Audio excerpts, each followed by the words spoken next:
Hi guys, thank you so much for clicking on today's video. Welcome back to the channel, and I'm so sorry I've been away for probably about 10 days. We went back to the office about 2 weeks ago.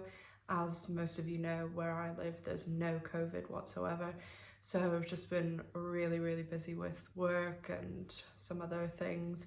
So nothing going wrong or anything, but happy to be back. I missed all you guys and chatting to you in the comment section. Today we have a little bit of Generation Q news thanks to the Pants podcast that Leisha and Kate do.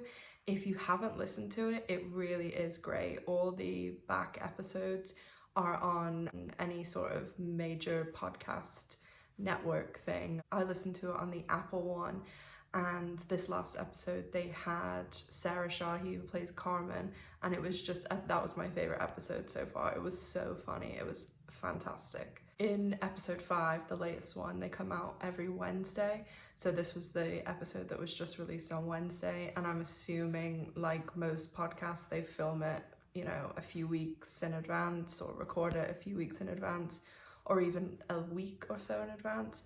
And Leisha was saying that at the moment they are trying to figure out basically what to do to go back to filming. There is a lot of shows that are back. I know Tammy73 told me this one about a lot of the soaps are back, and just in general I think a lot of shows at least have a plan. I know shows like The Flash and all those CW shows, they all film in Vancouver, so they're all going back soon-ish.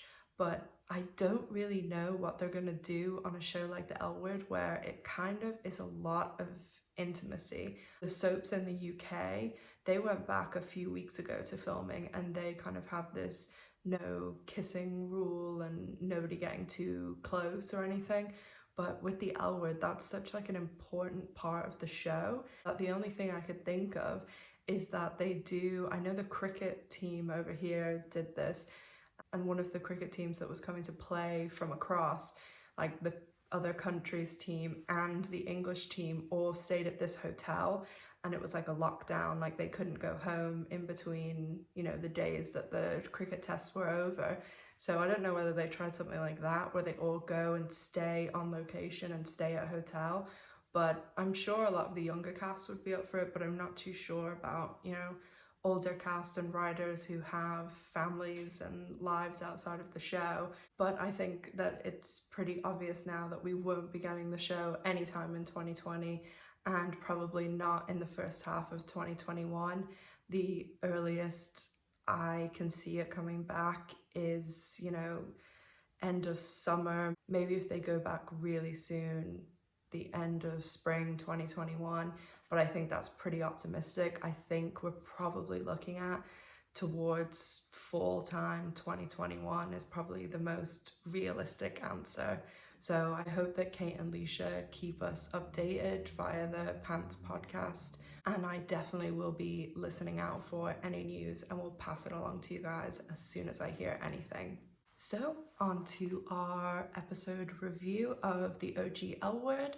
Today's episode is episode 8, season 2, titled Loyal.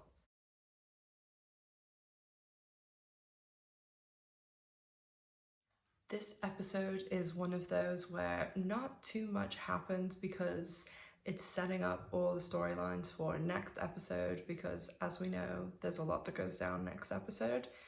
But starting off, our usual characters, Jenny and Carmen are still dating.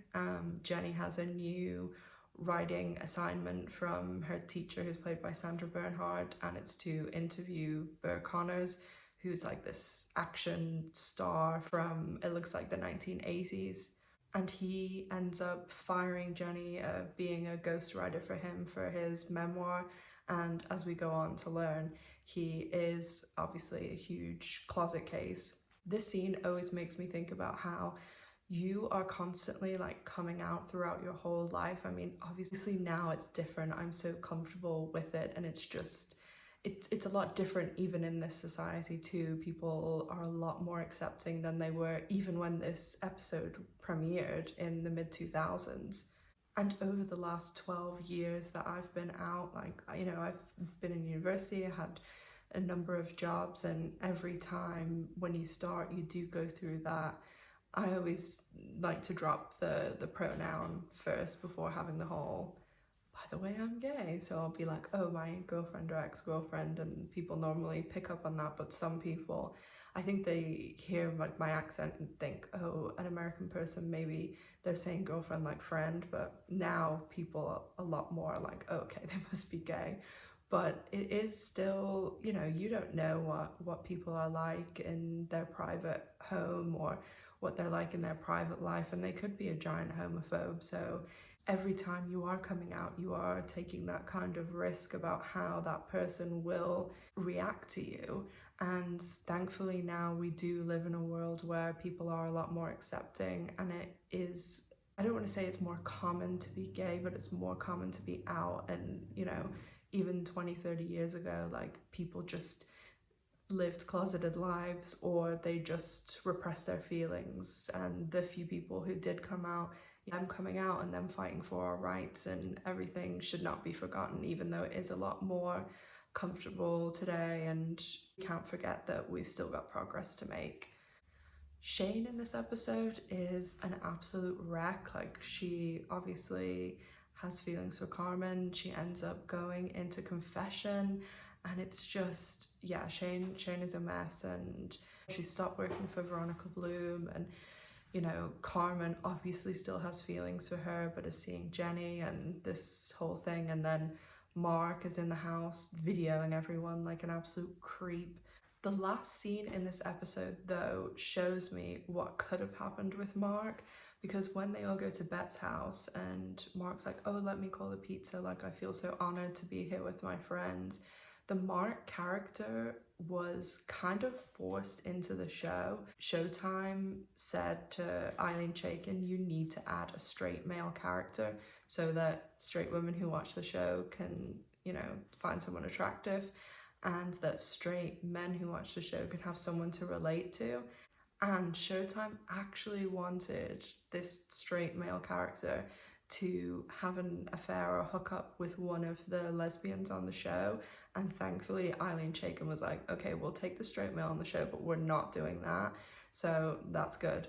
But they went this route where he just was like this voyeuristic creep, and then had the sidekick Gomi, who was just gross and disgusting.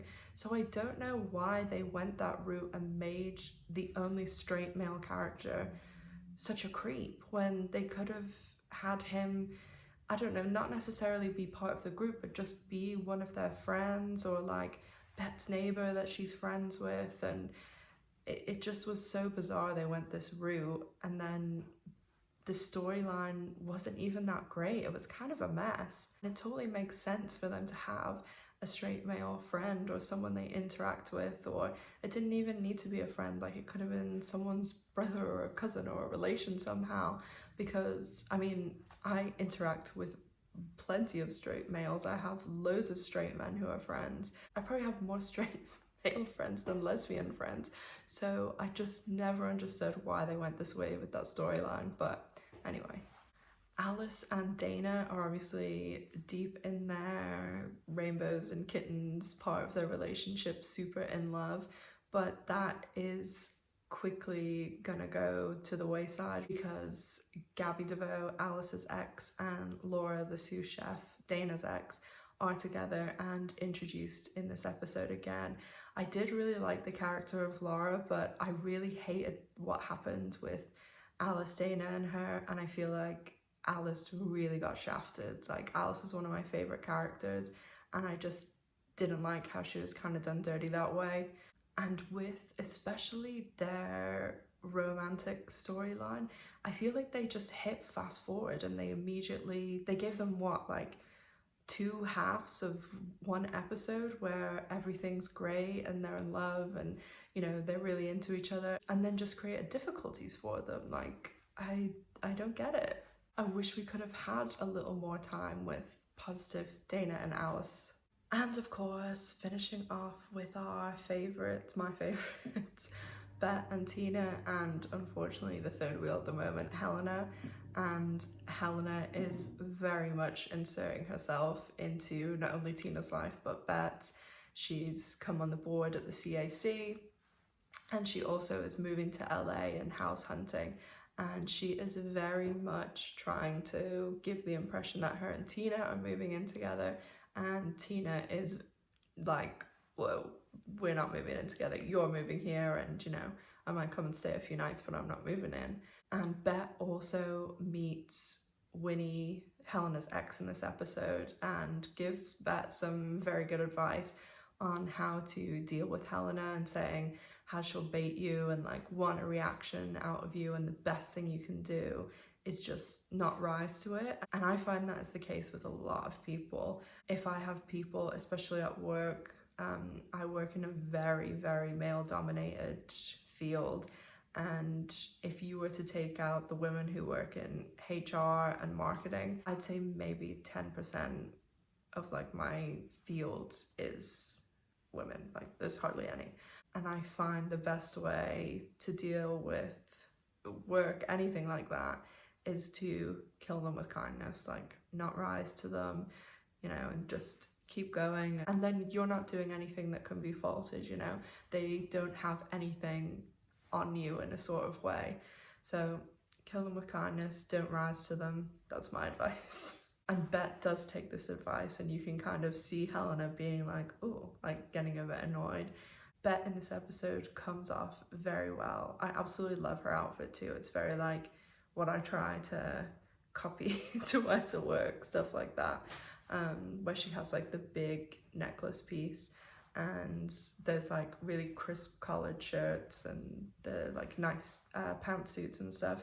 But Bette just comes off really well in this episode, where in the beginning when her and Tina have that nice little scene where Tina invites her to the sonogram, and she just, you know, isn't her usual forceful self. She kind of lets Tina lead the conversation, and then the whole stuff over Helena, even when they're having brunch and stuff, she's like, no, I need to go to work, and doesn't allow Helena to keep baiting her. And then it's really sweet at the end when Alice and Dana and Shane and Jenny and Carmen all go to her house, and you can tell like she's just so happy that they're there. So as everyone knows, Jennifer Beals to me is just the standout. She shines in every episode, and even when, you know, Bette didn't have any crazy scenes or storyline in this episode, but even when she's talking to Alan Barnes and the board, and the way she's talking about the art and everything, and she's such a fantastic actress. I really hope that she's nominated for an Emmy. They're doing kind of the rounds at the moment, doing the for your consideration. So I'd really love to see her, after all this time, finally get nominated for the character of Bette Porter that she's played so well for so many years. And that's kind of it for this episode, guys. Not too much going on. There was a lot of plot development to kind of move everybody forward for, you know, we're on episode 8 now. There's 14 in season 2, so we're getting into the latter half, and where everything's really, you know, coming to a head. Shane, Carmen, Alice and Dana, Bette and Tina, everybody's relationships are on the up and up right now. As I was saying at the start of the video, guys, make sure that you check out the Pants podcast with Leisha and Kate. It is really good, and they do give out like a lot of behind the shows information, and they're just, it's a nice little fill-in since we don't have the L Word right now. And they have also had Mia Kirshner on the show, which was cool. And then, as I said, Sarah Sheehy was on last week's episode. So I hope they keep, you know, every so often bringing on another L Word guests to talk about, you know, their time on the show and things like that. Was really interesting to hear them last episode, all 3 of them just killing themselves laughing about the things they used to do when they were filming the show. I also put a poll up on my community page. It's still open to vote, asking just some other types of videos you guys would like to see. Of course, I'm still gonna continue with the retro reviews.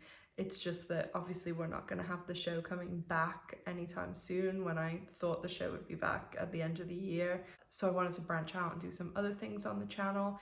I will probably be doing some stuff about the LGBTQ community and some other documentary reviews, or if anyone has some recommendations for some other shows, because I just find myself constantly watching The L Word, Parks and Recreation, The Office, and 30 Rock. So those shows are all quite old now. So if anybody has any other recommendations for shows to review, please put them in the comments down below. The winner of the poll was to do vlogs, so I will be attempting to do those. I'm gonna try start tomorrow. Obviously, I don't have some crazy lifestyle, but I definitely don't mind sharing my day-to-day with you guys. And just to let you know, again, where I live, there is no COVID, so we have no restrictions, we have no social distancing. So if you see me hugging people or, you know, not having a mask on or anything like that, that's why. So I just hope you guys in countries with COVID are all staying safe and doing what you can to socially distance. Also, don't forget, if you like the video, give it a thumbs up, and if you comment and also subscribe to the channel, you'll be entered into a draw to win an L Word t-shirt at the end of the second season. When I do the review for episode 14, I'll announce the winner. And don't forget to follow me on social media. I post lots of L Word content in between my videos, so make sure that you check me out on Instagram, Facebook, and Twitter. As always, guys, thank you so much for watching. Take care of yourselves, and I'll see you soon. Bye!